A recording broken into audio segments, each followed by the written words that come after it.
Good day to all employer in Hong Kong, ma'am and sir. My name is Norilyn M. Acalia. I am 29 years old. I live in Morong Bagabag, Nueva Vizcaya, Philippines.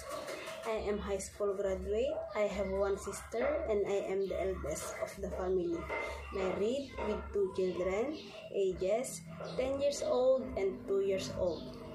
I have 5 years experience here in Philippines as a helper since April 29, 2018 until April 29, 2023. I serve 4 members of the family, 1 couple and 2 kids, 8 years old and 3 years old.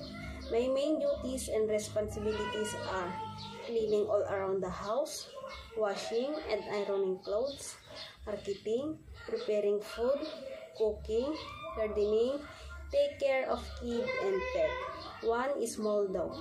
To my future employer in Hong Kong, if you choose me as a helper in your family, I am honest, hardworking, responsible, trustworthy, loyal, and I will promise I finish my 2 years contract with you. Thank you and God bless.